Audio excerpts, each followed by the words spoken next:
स्वागत है दोस्तों स्टडी फॉर यूपीएससी में। आज डे 6 है और हम लोग एनसीईआरटी में ही क्लास 9th का चैप्टर नंबर 1 हमारे आसपास के पदार्थ है उसका पार्ट 2 देखने जा रहे हैं। हम लोगों ने ठोस द्रव के बारे में देख लिया था। अब थर्ड नंबर जो पदार्थ की अवस्था है वो गैस है। अब इसके बारे में हम देखेंगे। तो गैस का आकार और आयतन जो है वो दोनों का दोनों अनिश्चित होता है, ठीक है। यानी कि गैस का आकार और आयतन जो है दोनों निश्चित नहीं होता है। और दूसरा ये कि ठोस और द्रव्य की तुलना में गैस की जो संपीड्यता होती है ना, यानी कि कंप्रेसिबिलिटी, वो काफ़ी अधिक होता है, ठीक है। संपीड्यता के अधिक होने की वजह से गैस के जो अत्यधिक आयतन है ना, उसको एक कम आयतन वाले सिलेंडर में संपीड़ित करके रखा जा सकता है, ठीक है। जैसे कि एलपीजी और सीएनजी।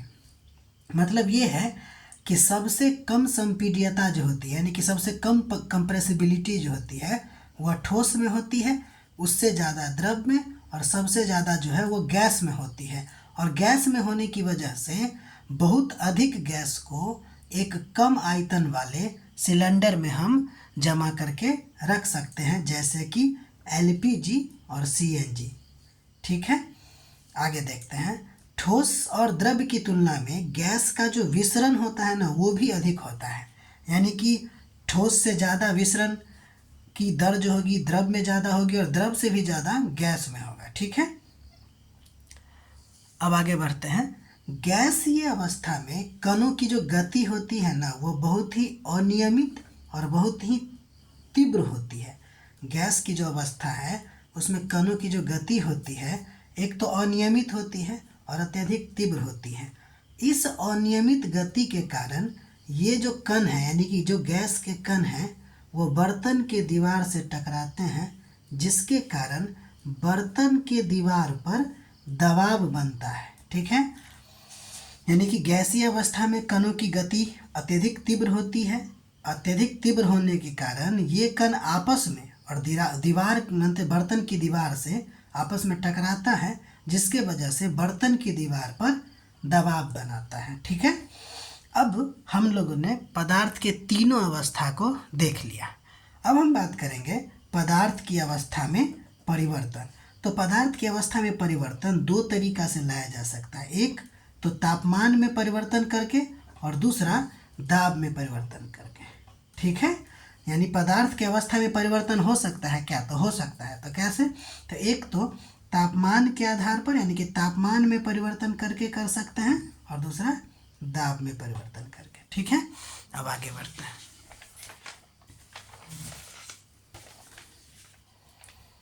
तापमान परिवर्तन का प्रभाव देखते हैं, ठीक है।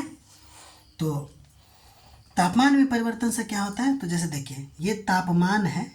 अगर हम तापमान बढ़ाएंगे, यानी कि टेम्परेचर बढ़ाएंगे, तो कणों की जो गतिज ऊर्जा है ना, उसमें वृद्धि होगी।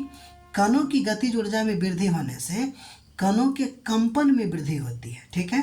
और जब कणों के कंपन में वृद्धि हो जाएगी तो कणों के बीच का जो आकर्षण बल है वो कमज़ोर होगा, और उसके कमज़ोर होने से कणों के बीच में रिक्त स्थानों की वृद्धि होगी, ठीक है। जिसके वजह से तापमान में, यानी कि जिसके वजह से अवस्था में परिवर्तन होगा, ठीक है।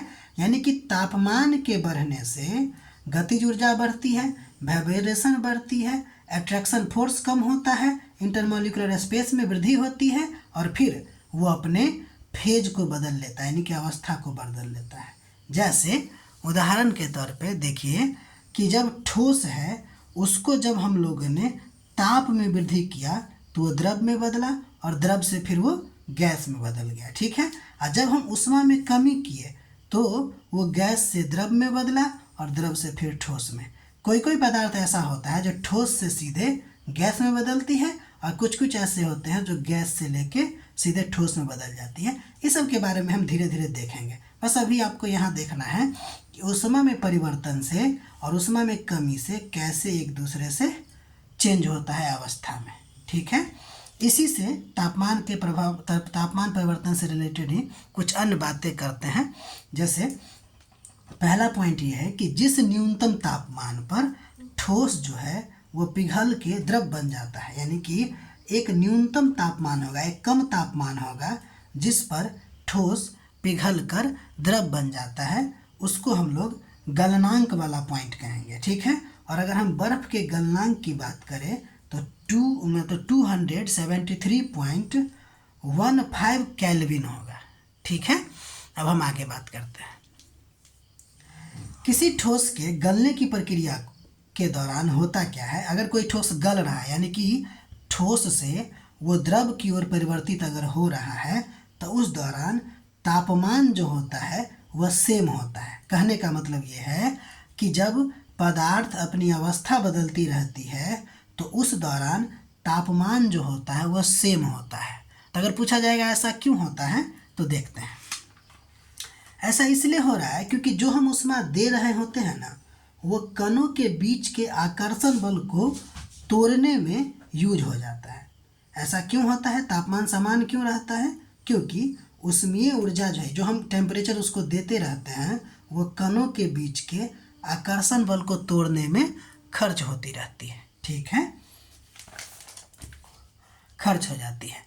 चूँकि तापमान में बिना किसी तरह की वृद्धि दर्शाए इस ऊष्मीय ऊर्जा को क्या करता है कि बर्फ अवशोषित कर रही होती है। अब देखिए, ये जो खर्च होती है वो जाती कहाँ है, तो खर्च ये होती है कि वो जो बर्फ होता है ना, वो अपना अवस्था परिवर्तित कर रही होती है, तो वो अवशोषित कर रहा होता है। बर्फ जो है वो अवशोषित कर रहा होता है।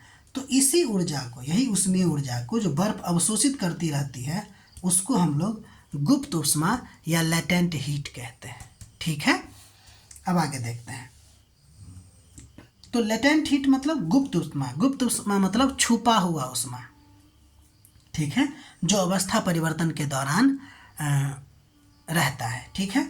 अब देखिए, वायुमंडलीय, अब यहाँ पे ये जो गुप्त ऊष्मा होती है वो दो प्रकार की होती है, उसकी बात अब हम करने जा रहे हैं।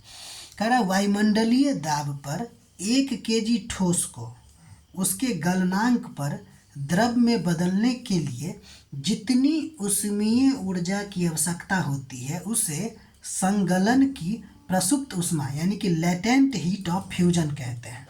मतलब कि वायुमंडलीय दाब पर 1 केजी ठोस की बात कर रहा है। ठीक है, 1 केजी ठोस है, उसके गलनांक पर द्रव में बदलने के लिए यानी कि ठोस से द्रव में बदलने के लिए जितनी ऊष्मीय ऊर्जा की आवश्यकता होगी उसे संगलन की प्रसुप्त ऊष्मा यानी कि लेटेंट हीट ऑफ फ्यूजन कहेंगे। ठीक है। अब देखिए, 0 डिग्री यानी कि 273 केल्विन पर जल के कणों की जो ऊष्मा होती है ना, वो बर्फ के कणों की ऊर्जा से अधिक होती है। ये बात ध्यान देने योग्य है कि 0 डिग्री पर अगर वो जल है और 0 डिग्री पर ही अगर वो बर्फ है, ठीक है, तो उस दौरान जल के कण में जो ऊर्जा होगा वो ज़्यादा होगा बर्फ के कण की ऊर्जा से।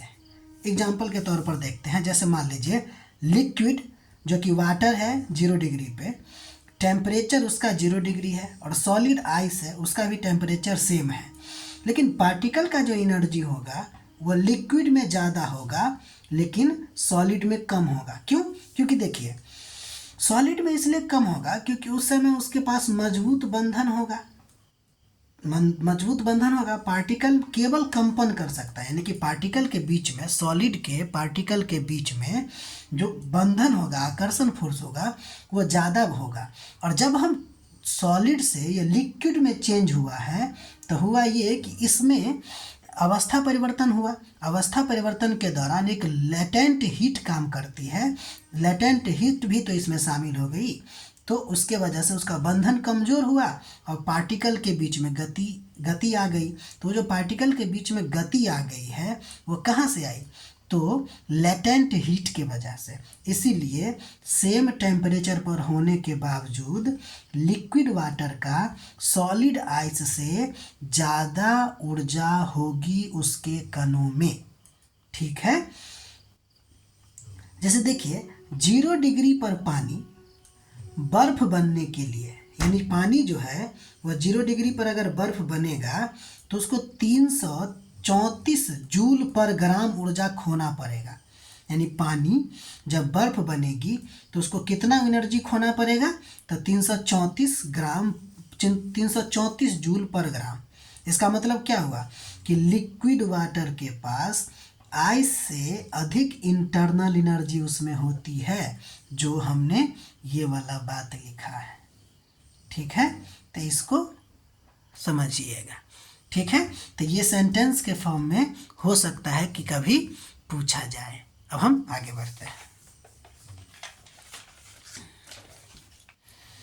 अब देखिए, जिस न्यूनतम तापमान पर द्रव उबलने लगता है उसको हम लोग क्वथनांक कहते हैं। ठीक है, यानी कि क्वथनांक क्या होता है, तो द्रव जो है उबलने लगता है जिस न्यूनतम तापमान पर, उसी को हम लोग क्वथनांक कहते हैं।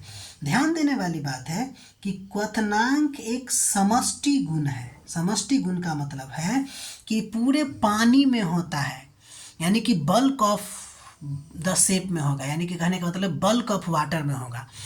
अगर मान लीजिए कि एक बॉल या फिर हम कहें एक कटोरी पानी लेते हैं, तो पूरे पानी में जो उबाल आने लगेगी वहाँ क्वथनांक होगा। ठीक है, तो द्रव के सभी कणों में इतनी ऊर्जा मिल जाती है कि वे वाष्प में बदलने लगता है। इसलिए हम कहें कि क्वथनांक जो है एक समष्टि गुण होता है। ठीक है, जल का क्वथनांक जो होता है वह 100 डिग्री सेल्सियस या फिर कहे तो 373 केल्विन होता है। अब हम बात किए थे कि जो गुप्त ऊष्मा होती है दो प्रकार की होती है। तो एक हमने देखा लेटेंट हीट ऑफ फ्यूजन, अब दूसरा है लेटेंट हीट ऑफ वेपोराइजेशन।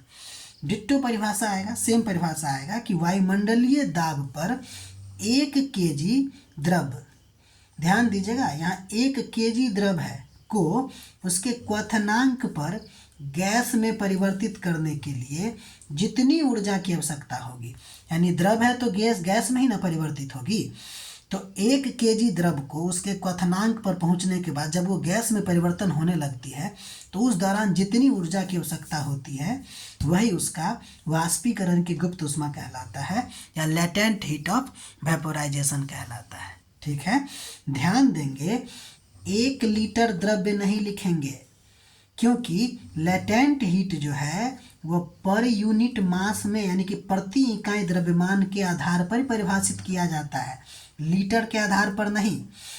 ठीक है, द्रव्यमान के आधार पर किया जाता है। लीटर आयतन का यूनिट होता है, जबकि मास जो होता है वो द्रव्यमान का, इसलिए लीटर यूज नहीं करेंगे द्रव्य में। ठीक है, अब आगे बढ़ते हैं। अगला पॉइंट है कि 373 केल्विन या 100 डिग्री सेल्सियस पर जो के तापमान पर जो भाप होगा, अर्थात वाष्प के कणों के में जो तापमान होगा उसी तापमान पर पानी के कणों के तापमान से ज़्यादा होगा। वही पिछला वाला बात कि भाप का जो टेम्परेचर होगा ना 100 डिग्री पर और पानी का जो टेम्परेचर होगा 100 डिग्री पर, तो दोनों में से किस में ज़्यादा ऊर्जा होगी, तो हमारा आंसर होगा भाप में। ऐसा क्यों? क्योंकि इसमें वाष्पीकरण की गुप्त ऊष्मा जो है आ गया होगा। ठीक है, इस बात को हम लोग ध्यान देंगे। इसलिए क्या होता है कि भाप से हमारा हाथ ज़्यादा जलता है। अगर मान लीजिए कि रोटी अगर हम लोग बनाते हैं तो रोटी अगर फूट जाती है तो उससे जो पकता है भाप से, तो उससे हमको ज़्यादा तकलीफ होती है। वही अगर गर्म पानी से जलेगा तो थोड़ा कम होगा। तो वो जो जलन ज़्यादा होती है उसका कारण है वाष्प में अधिक ऊर्जा का होना। और वो अधिक ऊर्जा क्यों होती है? तो वाष्पीकरण की गुप्त ऊष्मा के कारण, यानी कि लेटेंट हीट ऑफ वेपोराइजेशन। ठीक है, अभी इसमें कुछ और पार्ट भी बाकी है, यानी कि 3 पार्ट में इसका फर्स्ट लेसन कंप्लीट होगा। आप लोग अपना नोट बनाते रहिए। उसके बाद अब 1 सप्ताह होने वाली है तो रिवीजन भी ज़रूरी है। ठीक है, रिवीजन कीजिए और साथ ही साथ सब्सक्राइब भी कीजिए। ठीक है, बाकी कंटिन्यू। अब आगे अगला दिन जो है यानी कि डे 7 जो है लगभग हम 5 से 7 क्वेश्चन लेके आने वाले हैं यूपीएससी प्रीवियस ईयर का, पीटी और 1 या 2 मेंस का क्वेश्चन भी इसमें रहेगा। ठीक है, बाकी आगे पढ़ते रहिए और अपना ध्यान भी रखिएगा, ख्याल रखिएगा। तब तक के लिए बाय।